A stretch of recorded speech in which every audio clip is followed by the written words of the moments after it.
Es un gusto saludarlos. Estamos aquí como siempre en Sala de Prensa en Caracol Ahora, hablando de política, hablando de los temas que son noticia, bueno, política y también justicia, temas de los que hoy hablan muchos colombianos a través de las redes sociales, a través de todas las plataformas digitales y por supuesto aquí en Sala de Prensa en Caracol Ahora, pues planteamos este como uno de los grandes temas de la jornada. Y uno de los grandes temas tiene que ver con un anuncio que hizo el fin de semana el presidente de la República, Gustavo Petro, de designar al ex jefe paramilitar Salvatore Mancuso como gestor de paz. La decisión del presidente dice, busca que este hombre que ya purgó su pena en una cárcel en Estados Unidos, fue extraditado en el año 2008 por el entonces presidente Álvaro Uribe Vélez, debe contar, dice el mandatario, en Colombia lo que sabe. Ya lo ha hecho ante los tribunales de justicia y paz, ya lo ha hecho ante la JEP, pero insiste el presidente que su labor puede ser fundamental, entre otras razones, y viendo el trino del mandatario por donde hizo ese anuncio, para agilizar el tema de la entrega de tierras, que dice están en manos de ilegales, de grandes terratenientes, y que es uno de los objetivos centrales del mandatario y de su programa de gobierno, la repartición de tierras, la redistribución de la tierra, un tema que para muchos suena tan lejano y de tantos años, una famosa reforma agraria. Entre esos temas, pues, de eso quieren que hable el ex jefe paramilitar responsable de múltiples crímenes en nuestro país, protagonista de uno de los más oscuros capítulos de la historia de la violencia en Colombia. Hoy, aquí en Noticias Caracol, el fiscal general de la Nación, Francisco Barbosa, habló del tema. Inicialmente habló de las cuentas pendientes con la justicia que tiene Salvatore Mancuso. De Salvatore Mancuso se le ha imputado hechos delictivos entre 38.626 hechos delictivos en el país, de los cuales en esta administración 20.295 hechos delictivos. ¿Qué quiere decir? Que cuando se dice que el señor Mancuso no ha respondido a la justicia colombiana o la justicia colombiana no le ha respondido al país frente a los hechos de Mancuso, estamos hablando que es falso. Ahí está claro la respuesta de Justicia y Paz y de los tribunales de Justicia y Paz frente a este tema. Ahora, frente a la posibilidad de que esta persona regresara a Colombia y quedara en libertad, pues frente a esto, a través de un decreto presidencial, por ejemplo, como ocurrió con casos del ELN o suspensión de órdenes de captura frente a las disidencias, por ejemplo, que se le han levantado más de 70 órdenes de captura. En este caso no sería posible por la inexistencia de una ley de sometimiento que le permite al país poderlo hacer en el marco de lo que se ha venido planteando. Catalina, regáleme un segundo para redondear esa tesis, fiscal. Si hoy Salvatore Mancuso, que ya cumplió su pena en Estados Unidos, entiendo, regresa a Colombia, ¿amparado en esta decisión del presidente queda libre o no? ¿Y amparado en lo que tiene la Fiscalía? No, según lo que nosotros podemos determinar, existen una serie de hechos por los cuales el señor Mancuso tendría que responder. ¿Qué quiere decir eso? Se tendría que verificar judicialmente todo lo que él tiene que responder dentro del país para saber si en el marco de los procesos ordinarios podría o no podría salir. Aquí hay unas aristas y unas consideraciones jurídicas como las acaban de ver, pero por supuesto también hay unas muy poderosas en materia política. Saludo a nuestros dos invitados de hoy. El expresidente de la Corte Suprema de Justicia, fue secretario jurídico de la Presidencia de la República, el doctor Jaime Arrubla. Doctor Arrubla, gracias por acompañarnos, gracias por estar aquí. También saludo a León Valencia, director de Paz y Reconciliación, una muy respetada y muy seria organización que analiza el tema del conflicto armado en Colombia. A los dos, de verdad, un gusto por acompañarnos hoy en Sala de Prensa. Arranco con el doctor Arrubla para que nos cuente un poco de esto último que hablaba el fiscal, de las consideraciones jurídicas. Él dice, mire, este hombre tiene más de 38.000 hechos delictivos por los que tiene que responder. Eso hace difícil que pueda quedar libre para ser considerado un gestor de paz. Jurídicamente, ¿es viable que sea un gestor de paz y pueda recuperar su libertad? Doctora Arrubla, buenas noches. Bueno, muy buenas noches al doctor Valencia, a Juan Roberto y a todos los oyentes. El tema es más complejo que lo que el señor fiscal plantea. No olvidemos que el señor Mancuso entró al proceso de paz o de sometimiento que se llamó de justicia y paz. Esto fue en el gobierno de Uribe y lo que se buscaba con ese procedimiento era que todos los paramilitares entraran en una justicia transicional. Esto se avanzó, pero recuerden que se frustró. ¿Por qué se frustró? Porque cuando todos estos se entregaron, fueron extraditados. ¿Por qué se extraditaron? Pues en ese entonces yo estaba en la corte y recuerdo que llegaron las solicitudes de extradición y en todas esas solicitudes le poníamos una advertencia al Ejecutivo cuando se daba el visto bueno para la extradición por cuestiones formales. Y es que si estas personas se extraditaban, pues iba a quedar sin combustible la investigación, la verdad que se estaba esperando. Esto se contaminó porque ellos empezaron a denunciar a los llamados parapolíticos. El mismo Mancuso dijo que él tenía el 40% del Congreso y en ese momento el Ejecutivo los extraditó y obviamente vino lo que uno pudiera decir la frustración de ese proceso.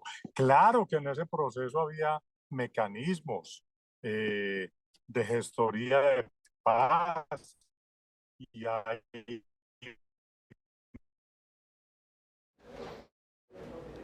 Ya vamos a recuperar al doctor Jaime Arrula.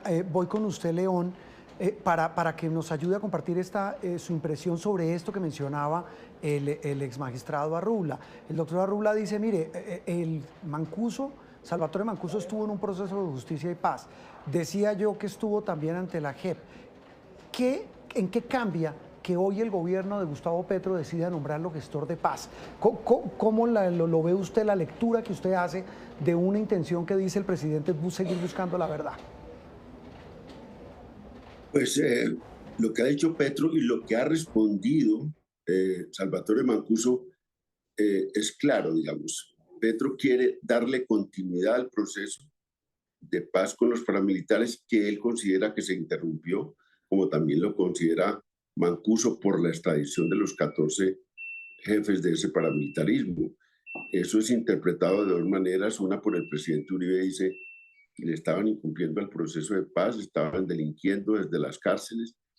Y por el otro lado, es interpretado por los paramilitares como que el Estado les falló, no les cumplió y que los extraditó porque estaban empezando a contar verdades sobre sus aliados políticos, empresariales, y por eso los extraditaron.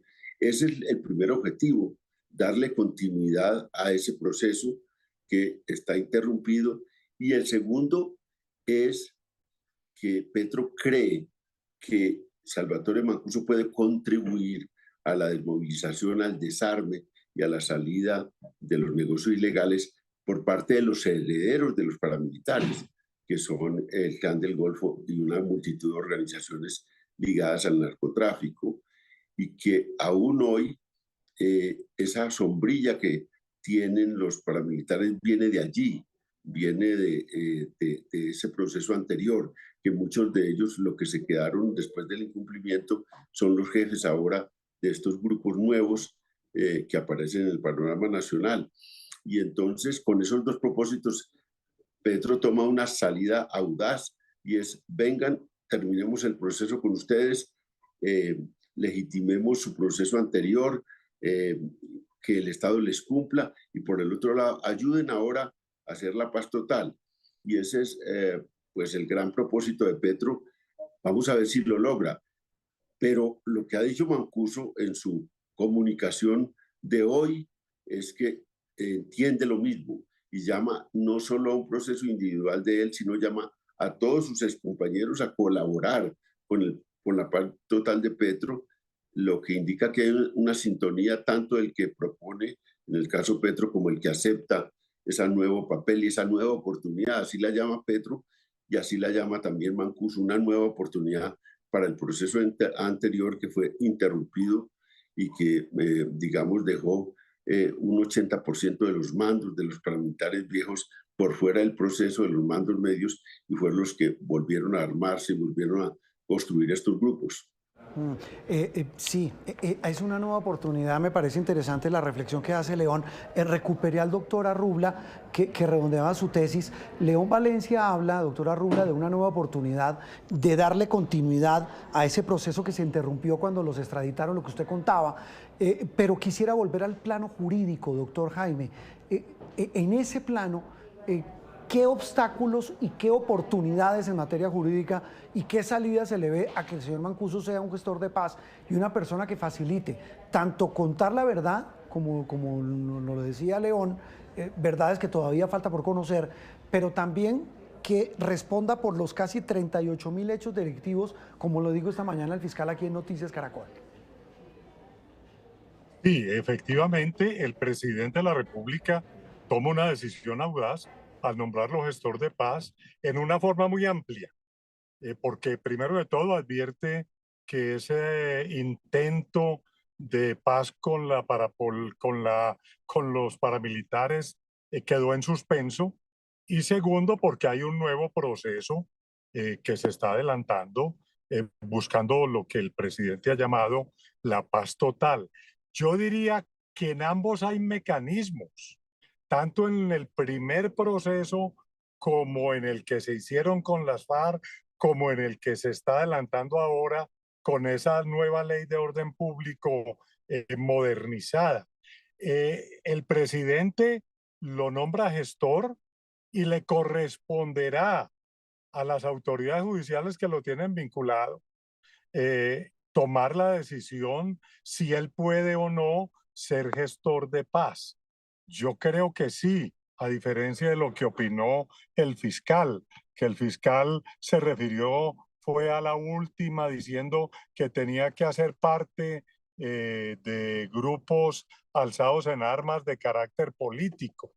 Pero yo entiendo que también pueden serlo incluso en el marco de normas anteriores, los que estaban en el paramilitarismo.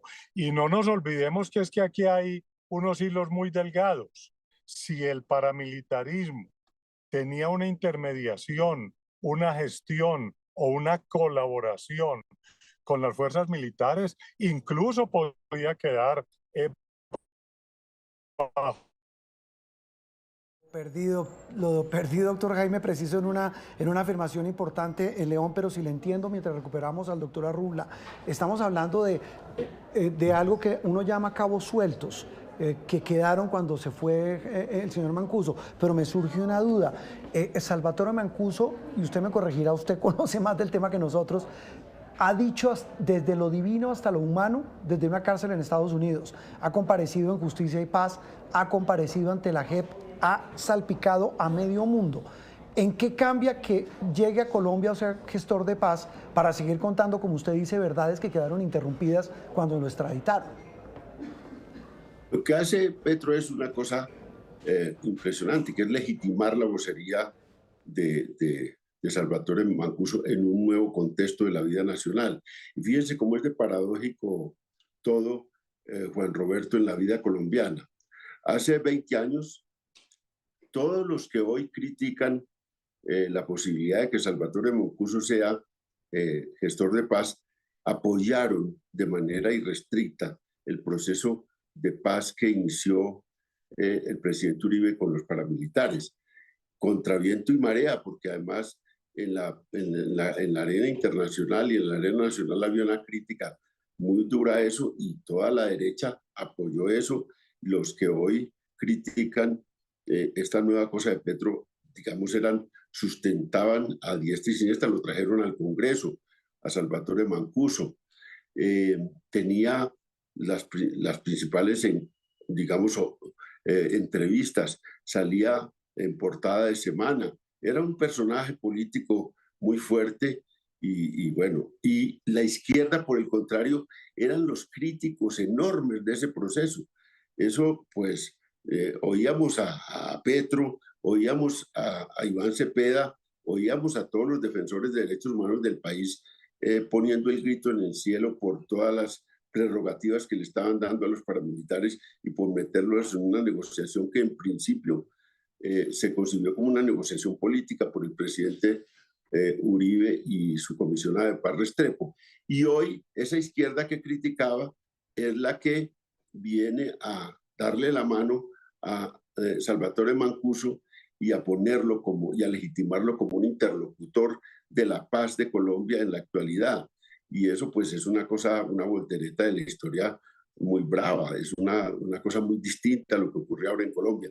Y esos son los cambios históricos que uno, digamos, siempre que ya es viejo y empieza a verlos y que los vivió con tanta pasión también, pues, digamos, se da contra esas realidades históricas que son tan fuertes. Y hoy tenemos eso, que los que critican son los que apoyaban ayer y los que criticaron ayer son los que hoy legitiman a un vocero como Mancuso. Ahora, sin duda, estamos hablando del principal parapolítico y paramilitar del país. No hay nadie más importante que Mancuso, porque Mancuso primero era un señor de la élite de Córdoba, era un empresario, era un tipo ligado a toda la élite del departamento de Córdoba. Segundo, fue el primero, o uno de los primeros, que fue a la brigada militar y dijo, estoy dispuesto a ayudar a la persecución de las guerrillas, y se puso a disposición de las fuerzas militares, y eso fue histórico, y él lo cuenta en su libro. Lo tercero que hizo fue fundador de las Convivir, y era el asesor principal de las 400 Convivir del país, y se reunía en la gobernación de Antioquia con el presidente Uribe, que en ese entonces era gobernador, y con Huelvas, que era el gobernador de Córdoba, en las reuniones que venían las Convivir a los eventos de las Convivir. Y luego todas las Convivir las transformaron en la base de las autodefensas. Habían 10.000 miembros de la Convivir que pasaron directo a ser miembros de las Autodefensas Unidas de Colombia bajo el mandato de Mancuso. Y Mancuso era un tipo supremamente relacionado, no era un tipo como Castaño que venía desde de ser de las huestes de Pablo Escobar. Él era un señor de la élite de Córdoba, de manera que es el principal paramilitar del país, tiene sobre sus hombros cantidad de masacres y de acusaciones, y todo lo que dice pues tiene un sentido, porque ahora que dijo él mismo, se inculpó, yo hice la expansión del paramilitarismo hacia la frontera con Venezuela, y allá teníamos unos hornos crematorios donde metíamos a las víctimas, y eso acaba de ser comprobado y corroborado por la misma justicia. Está descubriendo esos hornos, de manera que tiene verdades muy grandes de todas sus relaciones, y lo nuevo es que todo lo que ha dicho ahora tiene un nivel de legitimación, porque es un interlocutor válido de la paz y viene a hablar a nombre de eso, y ya no a nombre de un señor extraditado como narcotraficante que había sido delegitimado incluso como firmante de la paz, porque el argumento era, señor, usted no le cumplió, usted sigue delinquiendo, usted es un narcotraficante, usted no se ha redimido, usted no es interlocutor de la paz, a usted lo extraditamos. Y ahora llega por una puerta de la vida colombiana de legitimación, y esa es la diferencia enorme que hay. Esa es una reflexión muy interesante, León. ¿Me confirma, doctor Jaime, si lo recuperé de nuevo? Sí, yo estoy aquí escuchando bueno. al doctor León. Sí, no, es que sobre este tema que él mencionaba, porque acaba de hacer un recuento absolutamente claro, una síntesis muy completa de lo que ha sido el protagonismo de Salvatore Mancuso en mucho de lo que ha pasado en la justicia de Colombia. Y hablamos de la parapolítica, hablamos de la relación de los paramilitares con muchos sectores. Y usted mencionaba, entre otras cosas, cuando se le cortó la última vez, el tema de esa relación de Salvatore Mancuso con fuerzas militares. Quisiera que nos ayudara un poco a recapitular esa tesis. Sí, es que el señor Salvatore Mancuso, recordemos, entró al primer proceso que se diseñó en el gobierno Uribe para que el paramilitarismo se acogiera a una política pues de negociación, de justicia transicional, que se vio frustrada, yo repito, por la extradición que se hizo de ellos. Ahí pues no había posibilidad, no se les cumplió, entonces ellos no quisieron declarar, y lo que declararon estaba comprometiendo a clanes políticos en Colombia, y eso pues causó todo tipo de alborozos. En el marco jurídico que se diseñó en esa primera oportunidad, no era la JEP, eran unas salas de algunos de los tribunales superiores que investigaban y adelantaban y juzgaban en primera instancia, y la segunda instancia la tenía la Corte Suprema de Justicia. Había mecanismos, por supuesto, para nombrar voceros y para nombrar negociadores, como los hay posteriormente, con el proceso que se adelantó con las FARC y con lo que se acaba de actualizar ahora.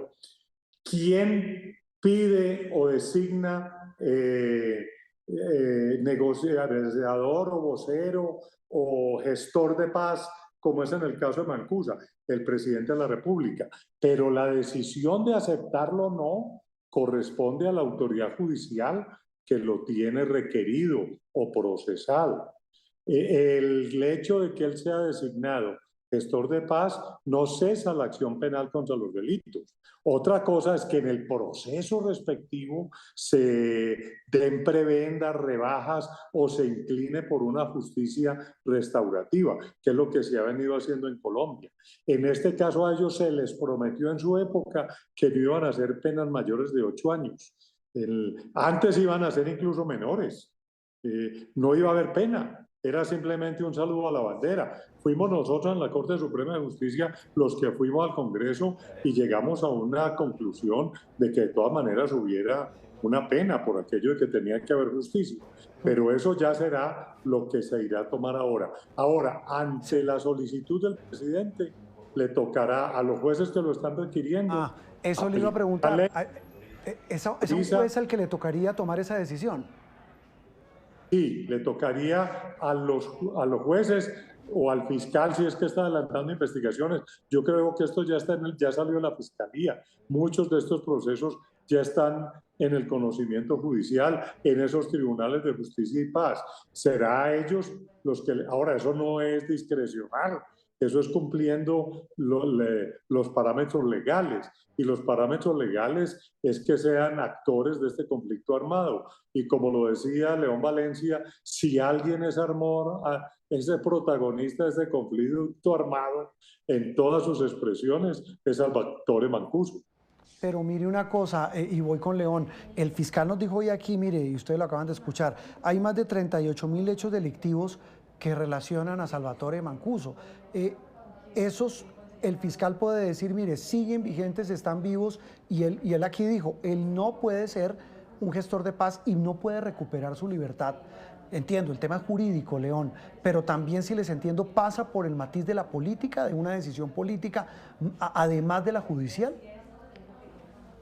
No, él sí puede ser gestor de paz, porque la facultad para designarlo gestor de paz la tiene el presidente de la República, entre otras cosas porque el control del orden público y sobre todo la Pero libre, León, él puede quedar libre, es decir, esa es la pregunta, porque yo no creo que Mancuso diga, yo acepto ser gestor de paz para venirme aquí a la picota a meterme a una cárcel. Sí, pero Mancuso estaba tramitando dos cosas.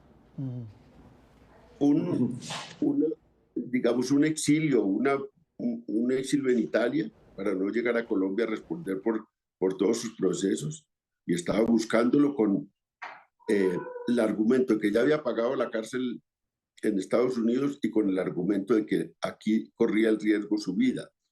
Y segundo, estaba también tramitando su vinculación a la JEP. La JEP lo tiene en ese proceso. Si la JEP lo vincula a la jurisdicción y lo retira, y tiene facultad para hacerlo, de la justicia ordinaria, la JEP es la que toma la determinación si, y como lo ha hecho con otros, si sigue en libertad haciendo de gestor de paz. Todos sus procesos están en curso. La otra cosa que está en curso es que el fiscal general de la República pues tiene también su tiempo contado hacia febrero, que sale de la fiscalía. Y él, pues para todo el mundo es evidente, no solo tiene una controversia jurídica con el presidente Petro, sino tiene una controversia política con el presidente Petro. Y todas estas cosas tienen ese cariz político. De manera que todo esto va a estar en discusión en estos meses. El presidente tiene la facultad para nombrarlo gestor de paz y eso nadie se lo puede quitar y lo hace. La justicia tiene distintas instancias. Una instancia es la JEP, que lo puede liberar para que cumpla ese papel si lo acepta como JEP. Y al mismo tiempo, incluso un juez, los jueces de la República pueden decir, en principio, tiene posibilidad de actuar libremente como gestor de paz sin que implique que es inocente, sin que implique que se caducan todos sus procesos judiciales, sino que juega un papel, mientras tanto, como gestor de paz. De manera, yo soy muy ignorante jurídicamente, pero lo veo así, hecho desde el análisis político y visto los acontecimientos que están en tránsito en la vida colombiana en este momento, de manera que tenemos muchas posibilidades y yo creo que, digamos, si realmente empieza a cumplir un papel importante, también la sociedad colombiana tendrá, digamos, una actitud también frente a ese proceso. Si ayuda a que los actuales, digamos, grupos delincuenciales, herederos de los paramilitares, empiecen hacia un proceso de paz y si al mismo tiempo todas las viejas fuerzas paramilitares se avienen a un proceso más claro y de la verdad y la reconciliación, todas esas cosas tienen también una contribución y una amnistía social de parte de la sociedad colombiana, porque lo que está ansiosa la sociedad colombiana es por la reconciliación. Y yo creo que ahí no hay tampoco, en este caso, un ánimo de retaliación contra el presidente Uribe, ni va a haber un ánimo de retaliación contra los políticos y empresarios. Lo que hay es una búsqueda de que se incluya todo el mundo, de los que han pactado la paz antes y los que están ahora en la violencia. Y eso me parece una cosa muy interesante, porque el mismo Petro ha hecho una cosa, y es que está colocando la paz en manos de sus antiguos compañeros del M-19. Son gente que hizo la paz negociando la paz desde el lado del gobierno. Entonces está Oti Patiño y ahora Camilo González, y está colocando ahí gente que ha estado implicada en todos estos procesos, como el propio doctor, el presidente de Fedegan. Es que el doctor Laforí también públicamente, él mismo había confesado públicamente en entrevistas su relación con las autodefensas, la relación de Fedegan con las autodefensas, y lo mete Petro en este proceso, de manera que está colocando la paz en manos de gente que ha sido implicada en estos procesos largos de confrontación y de violencia, lo cual me parece unas cosas audaces y me parece que son los que están llamados a tramitar esta paz total tan ambiciosa de Petro. Audaz, esa palabra, ese calificativo me parece interesante. Solo para una reflexión final, doctor Jaime, trastoqué las preguntas. A León le preguntamos por tema jurídico y ahora a usted quiero preguntarle por tema político. ¿Hay lo del fiscal general tiene algo de política? Y se lo pregunto a usted como jurista. Pues yo veo al señor fiscal desde hace rato actuando más en política. Mire, puede ser un delito o miles. Y es lo mismo, porque es que aquí el señor Mancuso tiene dos alternativas. Una, la de justicia y paz como paramilitar, y él entró en ese proceso. Y allá era una pena máxima de 8 años, fueran los que fueran los delitos, correcto. Que eso se sabía, que era una confrontación entre fuerzas de izquierda, de derecha, ejércitos, paramilitares, guerrilleros. Y tiene otra que es la JEP. Obviamente, en la JEP él no es de la guerrilla, pero es del ejército si se llega a comprobar que le servía de intermediación, como lo han declarado muchos militares allá internamente. O sea, sus abogados analizarán cuál de las dos vías es la que él debe intentar. El presidente lo nombra gestor y el que le dictó la orden de captura, atendiendo a esa designación del señor presidente, estudia y si se cumplen los presupuestos legales le debe dar la libertad, pero esa libertad no implica que cese la acción penal, es únicamente para que pueda cumplir con su función de gestor de paz. Ahora, ¿esto políticamente qué es? Es un gran acercamiento a lo que se llama la paz total, donde tienen que estar todos los actores que fueron protagonistas de la tal confrontación o de la tal guerra, como se le quiere llamar. Si se deja por fuera a uno de los extremos, pues no puede haber una verdadera concertación. O sea que políticamente es el presidente en una de sus políticas fundamentales que la anunció en su campaña, que la anunció cuando se posesionó y que la viene tratando de ejecutar durante todo este año. El señor fiscal no es el protagonista en esta ocasión. Él no le toca más que cumplir la ley, por más que quiera iniciar desde ahora su protagonismo político. Claro, queda clara la respuesta. Señora Rula, doctora Rula, como siempre un gusto saludarlo. Gracias por acompañarnos. Ha sido un placer, mucho gusto a todos ustedes. Jaime Arrula, muy amable, Jaime Arrula Paucar, fue presidente de la Corte Suprema, uno de los más respetados juristas del país. Don León, gracias por habernos acompañado. Los dos coinciden en las palabras de audacia, de que hay facultades del gobierno, de que hay caminos y mecanismos. A ustedes muchas gracias, León, y volveremos a hablar pronto de estos temas. Y a ustedes, nuestros televidentes de Caracol Ahora, muchas gracias. Continúen con nuestra programación.